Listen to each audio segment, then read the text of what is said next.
Hey everyone, today we're going to talk about how to be a better salesperson by relationship selling. We got Amy Volas from Avenue Talent Partners here. Amy, thank you for coming on again. Sujan, thank you for having me. It's good to get the band back together. So I'm excited to have this conversation. Yeah, likewise. Last time we talked, I set the recording before we even published it live to my team. I was like, you got to watch this, guys. Like, we got to start doing some of this stuff.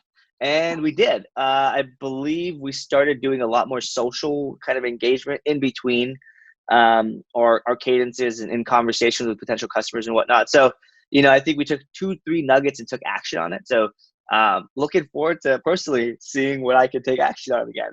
You've got a lot to share on this topic, so let's jump into it. What the heck is relationship selling? What does that mean? Yeah, I mean, and I think that people are throwing this around a lot, like the word partnership, like the word being human, and authenticity, being genuine. These are all like really big buzzwords that people are talking about, but it's hard to quantify or qualify it. So in my mind, when it comes to relationship selling, I think it's about less you and more about your buyer. And in my mind, it's about understanding. I don't care if it's SMB, I don't care if it's enterprise. Your buyer has a journey that they are going through. They are in an industry that they occupy. You're in a space that you occupy. And it's about understanding that connective tissue to be able to connect the dots for them to confirm or deny. So lots of people talk about just getting to yes. I listened to a podcast recently with John Barrows and Todd Capone about having a framework to get to know faster or get to yes faster. But either way, understanding what that landscape is because you're having that transparent discussion, because you've earned the right to build that relationship, because you've done all the work. That's how I think about it. So in my mind, it's always like the right work with the right people consistently, then it automatically leads to that relationship, even if it's a no, right? Just because it's a no doesn't mean that you don't have a relationship any longer. And that's where a lot of people get it wrong. Definitely. I think, one of the things I've read in some of your content is about playing that long game, right? And really focusing on that long-term relationship. And it really shows. I mean, it's such a powerful thing, that relationship, because who knows? It's like it's marketing. It's just, I would say the long game in a relationship is like the same thing as investing in marketing. You create enough content, you're out there enough. Maybe they don't buy now, it's a no now, but it might be a yes 7 years from now, right? Hopefully less than that. But so who's relationship selling for? Like what and like why is it really important? So I think it's for everybody. I think it's for marketing. I think it's for product. I think it's for SDRs. I think it's for account executives. I think it's for enterprise sellers. I think it's for sales leaders. I think it's about if you're trying to do something, right? And ultimately, we're talking about selling something. Um, People always go to the place of what's in it for me first. And while, yes, you're having um, pressure put upon you to hit a number, or you've got goals, or all this stuff is happening, it promotes that mindset of what's in it for me. How do I get there faster? How do I shove something through? But I'm an SMB, right? I come from enterprise sales and my mindset is enterprise sales. But I have to tell you, through an example, it absolutely is for SMB. And I think people try to delineate between like, is it only enterprise? Is it only mid market? Is it only SMB? In my mind, it's for everybody. And here's a perfect example. I had a piece of software that I heard about when I was bidding for business, Hmm. and I didn't use it. I didn't even know anything about it. And after we won the business, which was great, the client shared with me that she had been evaluating these other companies, and this other company had the software that made their value proposition really compelling. And I'm like, interesting. So what do? I go and I investigate it. I knock on their door and I say, hey, I'd like to get my nails dirty in this. Can we have a conversation? The SDR has a lovely conversation with me, and he's like, I'm really nervous to have this call because my boss knows about you and he makes me read your content and I know what you care about, and I'm a little nervous. And ultimately I said, how much does this cost? Because I liked what I saw. And he's like, technically I can't have this conversation, but let me give you a ballpark, and please know, disclaiming it all. He was sowing the seeds of a relationship. And when it got to the AE, he was still very much involved. that was a no for me at the time. They're not where I need them to be, but I'm really intrigued about what they're doing and I'm fascinated by it. The VP of sales, so this person that wanted him to read my stuff, we just had a conversation yesterday. So he's like, I care about your feedback. Why was it a no? And in the sales journey, what could we have done differently? I gave him immediate feedback and I said, I'm giving this to you because A, I want you to get better, but also I don't want to lose sight of this, because for me, it could be good. He's like, I've made changes to my sales organization because who you were talking to in the sales journey after the SDR was really more of an enterprise seller. And they're not going to be incentivized to stay connected to you because you're not going to make their number. And I said, totally fair. So think about what's happening. He ended up having a really transparent, collaborative discussion. Immediately when we hung up, we exchanged an email. My new AE that's only focused on SMB, that's going to keep me apprised of their product roadmap. That's a relationship, right? And it's all about what I need while I'm still helping him, giving him feedback. I think especially in SMB, people look at it just as so transactional, and it doesn't have to be that way, because just because it's a no now, what happens tomorrow if I get a bunch of funding and now I've got a really big bank account and now I'm an enterprise? You've just lost my attention because you treated me the wrong way. So it's like that golden rule thing.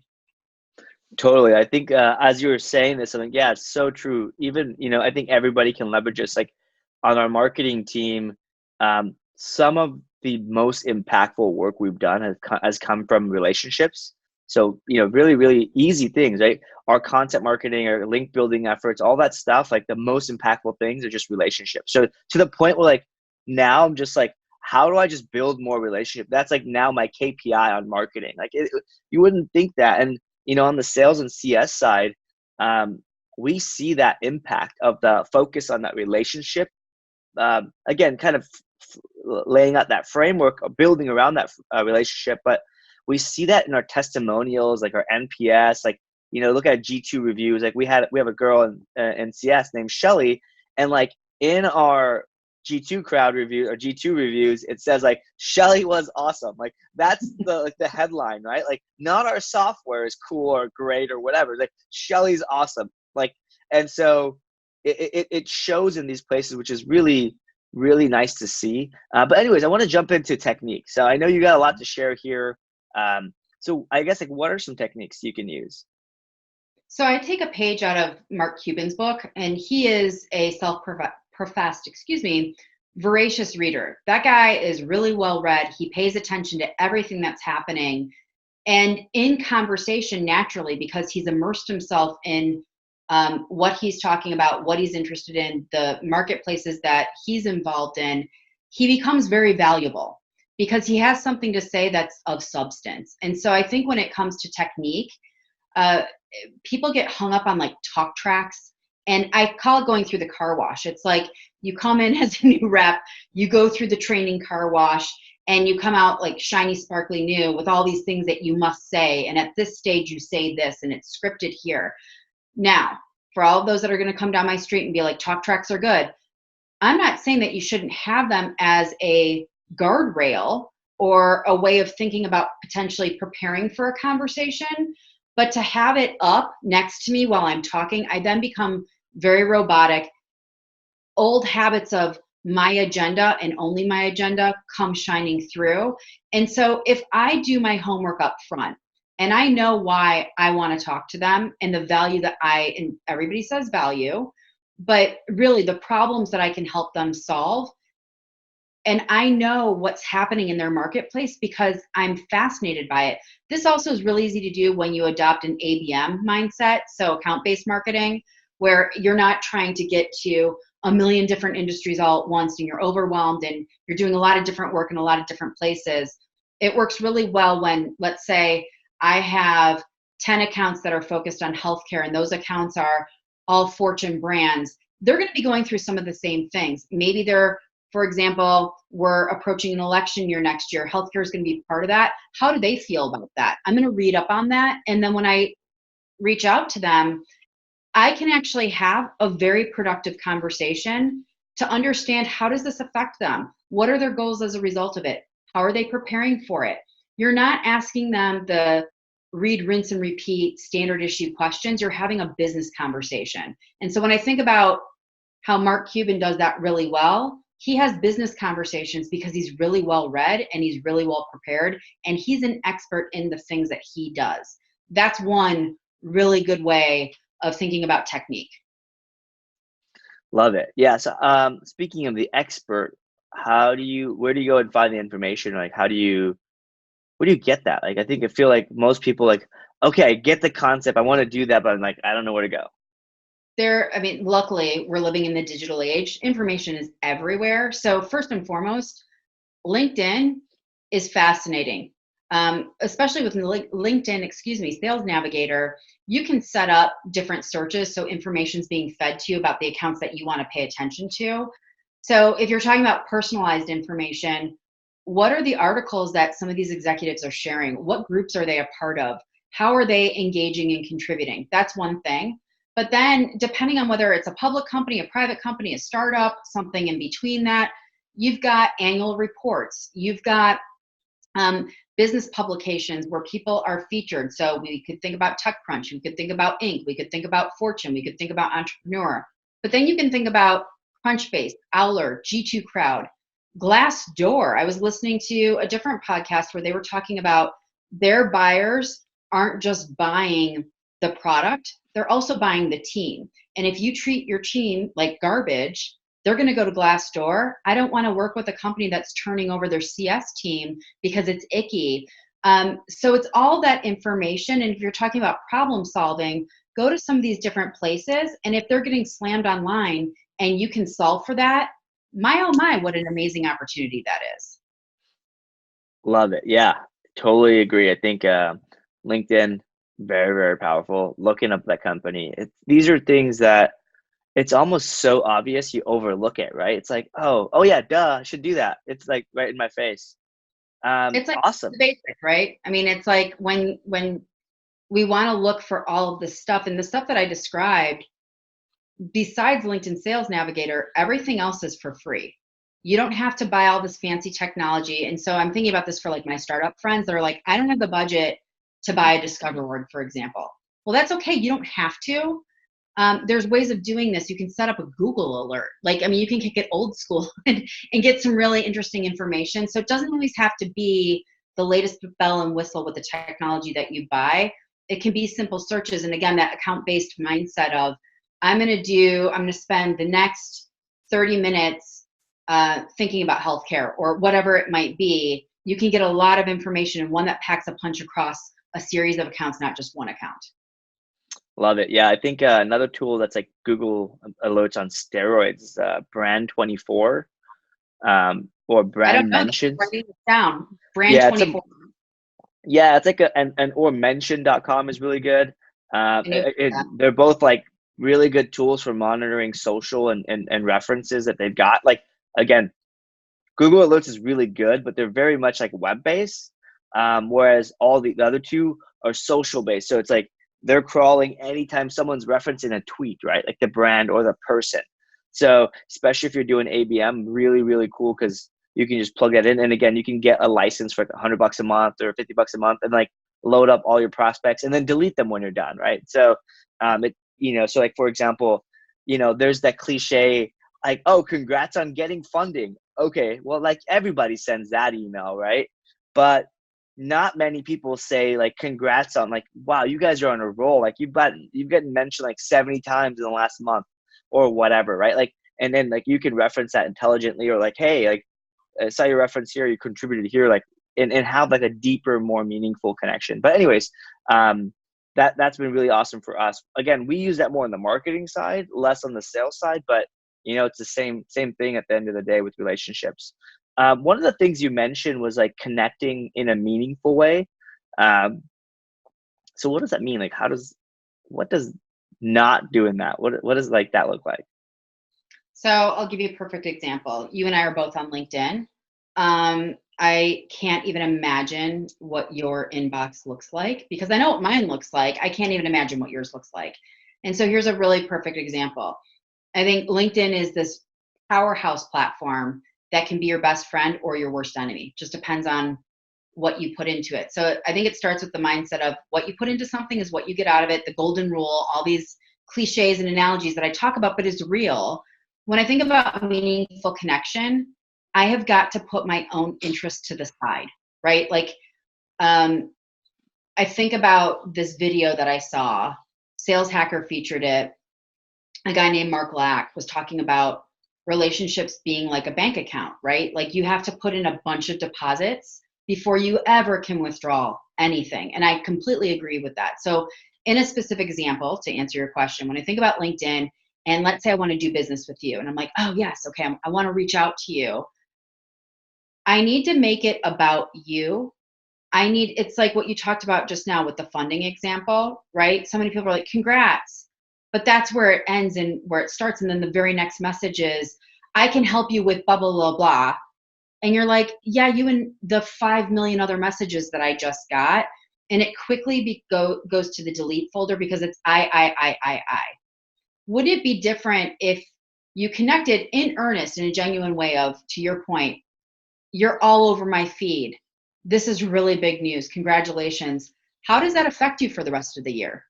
Right? Like, then it's about them and you're genuinely interested. In the next message that you follow up, you shared XYZ with me about how this was affecting you. This company over here just went through the same thing. Check out this press release for them and how they're solving for it. It's about being helpful and not being really icky or obvious about like, I'm going to share with you my article about how great I am or how I've helped everybody else, or here's my testimonial. People immediately go to pitch mode and they haven't earned the right to do that. And they don't even know if they're invited in to do that yet. So when I think about doing it meaningfully, I think about dot connection. I use that analogy a lot. It's your job to connect the dots. So I talked to a potential client yesterday. They're in the logistics and supply chain space for blockchain. Those are really big terms that I don't really fully understand myself. And he flat out asked me, do you know what I'm talking about? And I said, no, I don't. Like, full disclosure, I'm not sure. He's like, let me make it easy for you. We help companies find missing stuff to the tune of like $40 billion a year of missing stuff. I'm like, whoa, wait, could you imagine as a salesperson talking about helping you retrieve, as a logistical company, $40 billion worth of lost inventory? Like, that packs a serious punch. That is about them. You know what that problem is. You know that that has a tangible, tactical kind of thing associated to it. That's what I mean by connecting the dots. If you're really trying to start a relationship, it's about respect and trust. You don't just get that. That's earned, and you have to put those deposits in, before you can withdraw anything. I love that. That totally makes sense. I think the whole being honest, right? You're saying like, I don't know, but clearly that person does, and they can explain it to you, and then you can have a meaningful conversation after that. Yeah, I love the. Right now, I have a few messages in inbox. I wanted to have this loaded for our conversation. One of them is a salesperson at a competing company trying to sell me, and they keep messaging me. And at some point, I'm going to tell them after about, they're on a roll, so I'm just going to see where it goes. But they're sending me PDFs of pricing. I'm like, well, thank you for this information, because now I know what they're selling for. But anyways, like, I'm your competitor, dude. Like, stop selling me. Like, you could spend 10 seconds. And the other part of what you said was like really impactful, because if somebody connects with me, like you said something like when somebody raises funding or whatever, like, how is that going to impact you? The first thing you're going to do is, well, first of all, it's a meaningful, engaging question, not selling anybody. The first thing someone's going to do is look you up. And if you're active on LinkedIn, you're participating, even if it's participating with other prospects' content, like, they don't know that. It's like you could just be participating and having an active profile, but now your profile does the selling for you, right?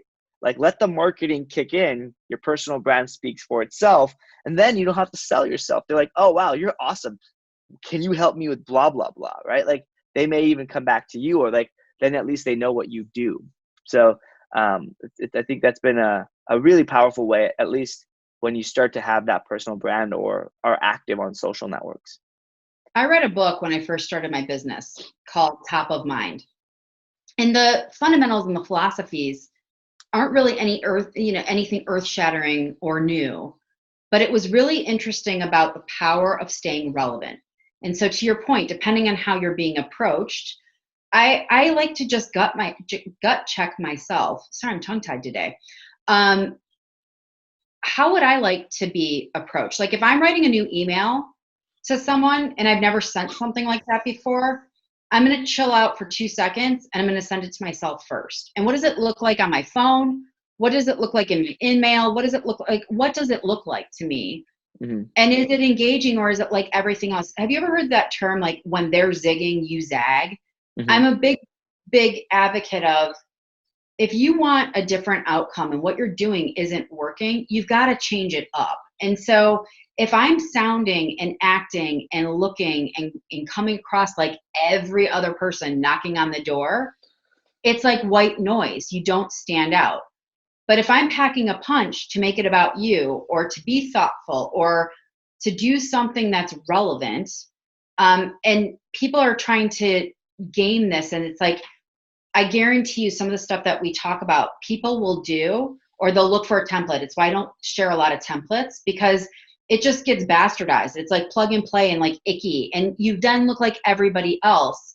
What's interesting to me is everyone's talking about like the virtual coffee. How many in your inbox right now are you getting where it's like, hey, can I have 15 minutes to bend your ear, to ask you for your advice, to get your opinion on something?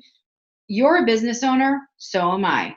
You don't have 15 minutes all over the place. Right before this on my Drift chat box, this guy's like, hey, I want you to help me find my job. And I said, let's see if I can help. Tell me what you're looking for, because I have a very narrow focus. He's like, I want to talk about it. If you can't get specific with me about why you're coming, what you want to talk about, what that looks like, and then let me decide, I'm not interested. You turn me off. So these vague, like, can we have 15 minutes? What does 15 minutes look like next week? It doesn't work. That old tactic, it should just be like squashed and thrown out the window. I do not like it. It does not work. And it makes people feel like if you can't be specific with me to ask for that time, get out of my inbox. Absolutely. It is being specific, doing the work, right? I think like too many times do people just ping you with questions or things that are Googleable. Like I actually like Ethan Shaw, one of my mentors. He doesn't know he's a mentor. He's an unofficial mentor. But anyways, Now, but he has this really good saying. He's like, he always makes people write it down and email him first, like the very specific problem, and then he's like, after you email him this is his signature move. So what have you done so far? Tell me what you've done so far to solve this. And between those two things, you end up giving the person their own ability to find the solution to their own problem. But anyways, that's a complete tangent. I want to go back to relationship selling here. What do you have an example of putting this relationship, process in place? I do. So I just talked to this guy yesterday, and our relationship has evolved over time. So he was an SVP of sales, and he was my ideal buyer. And for like the first 2 years, so it is a mindset thing. SMB, startups, enterprise, mid-market, I don't care what it is, marketing, customer success, the mindset is key to all of this, right? And in my mind, it's not quick fix. It's for the long haul, especially if you want to have a lasting career in sales. So for 2 years, I paid attention to what was happening in his industry. I paid attention to the trajectory of his career. And every time there was something interesting or monumental, or he was, soaring to the top, I would message him. And it was never a plug for me. It was just like, hey, it's really fun to watch you do what you're doing from the outside looking in. And here's why. It was never like, do you need salespeople? Because I can help you hire them. Like, it was never that. And he would always get back to me, like after the first year, he would say, you're all over my feed. Your content is really interesting. You're helping me think about different things. That opened up the door for lots of conversation of, well, what specifically caught your eye? How did you weave that back into your company? What was the feedback? Did you have any backlash on that? Like, we were having a conversation, and it wasn't about me. It was about what he was getting from what I was sharing, which was crazy. Mm-hmm. Fast forward another year. He comes to me and he's like, I need help. I need to hire an executive on my team. And you were the first person that I thought of. So we go through that. Here's where it gets fun. He ends up making the hire on his own, and he totally ghosts me. I mean, like, I thought if you were to look at my pipeline, like, I literally had it like at 95%. I was like, this is closing. Totally ghosts me. It goes out the window. And I'm following through with them. And not the icky like breakup email or any of that stuff. Like, can I remove you from my file? Can I close your file? Like, none of that. It was more like, I'm genuinely curious to see what's happened. And it's really clear like our timing is off, kind of thing. And about 6 months later, I get an email out of the blue that is profusely apologetic. I'm so sorry. That's not my style. This is what really happened behind the scenes. It had nothing to do with you. Most times when somebody goes to you, it really doesn't have anything to do with you. It was just stuff going on, right? He ended up becoming, while we never did business together, he ended up becoming a huge source of referrals for me. In addition to that, we are now colleagues and friends and share lots of information back and forth that helps each other be the best version of ourselves. That never would have happened had I been just all about me, or when he ghosted me, had I been super aggressive of like, you told me yes, what happened? Like, it was the long game mindset of, this is bigger than me. This doesn't really have anything to do with me. This makes me feel icky. It makes me feel vulnerable. You start getting into the dark place of, did I screw up? Did I do something? Could I have done something different? And ultimately it had nothing to do with me. And the way that I handled it when he came back around was super genuine of, I was really curious about what happened. I was really excited about working with you. This is so thoughtful. And I'm so grateful that you took the time to let me know what was going on. I appreciate you. He's like, wait, what? Who are you? Most people are like, no, you didn't close. You're dead to me. Like, people look at their opportunities. It's like closed, done, closed, done.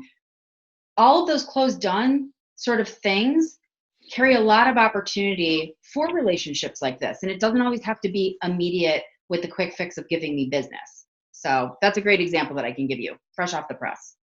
Love it. Love it. And at the end of the day, you ended up getting value from them by playing that long game. So awesome. Amy, thank you so much for your information. I think this has been, again, just reiterating a lot of the things that we do. I'm going to go talk to our sales team and make sure we don't use those shitty breakup emails. I was just talking to our team about it yesterday, and I was pushing back. But anyways, thank you so much.